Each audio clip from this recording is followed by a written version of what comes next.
St Chad's Cathedral is the mother church of the Archdiocese of Birmingham.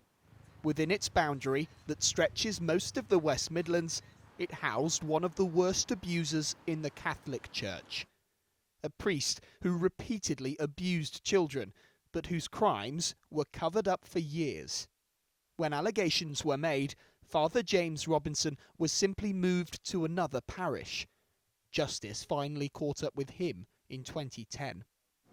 Today, the 7-year examination of institutions, including the Catholic Church, the Church of England, boarding schools and children's homes, published its final damning report, recommending anyone who works with children and does not report child sex abuse should be prosecuted, the creation of a child protection agency, and a national redress scheme to give compensation to survivors. It is not just a historical aberration. It is not the case it's all rooted in the past. There are many instances of very recent child sexual abuse within institutions. So are organisations still failing to protect children? Yes, they are, and we believe our package of recommendations will substantially help towards eliminating or reducing that. In 2020, the inquiry found more than 130 allegations of abuse were made against 78 individuals associated with the Archdiocese of Birmingham. One of those victims, seen here as a choir boy with his alleged attacker standing behind him, wants the recommendations to be implemented in full. The government, whoever it will be, has got to take these on board, because it's the future generations of people coming forward. Otherwise, history will just repeat itself. My reading lessons were nothing but secret prayer sessions of promises from God and sexual abuse.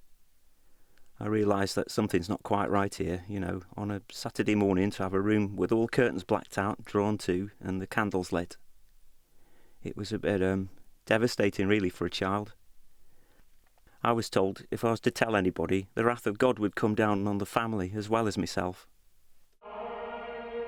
Now the highest ranking Catholic in the UK, Cardinal Vincent Nichols was once the Archbishop of Birmingham.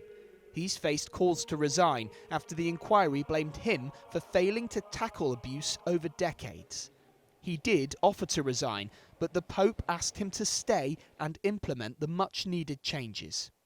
In a statement, the Catholic Council welcomed the report, saying at no point will the Church stop on its journey of dedicated effort in making the life and work of the Church safe for all. The Church commissioned an independent review into its safeguarding work and structures, which is in the process of being implemented.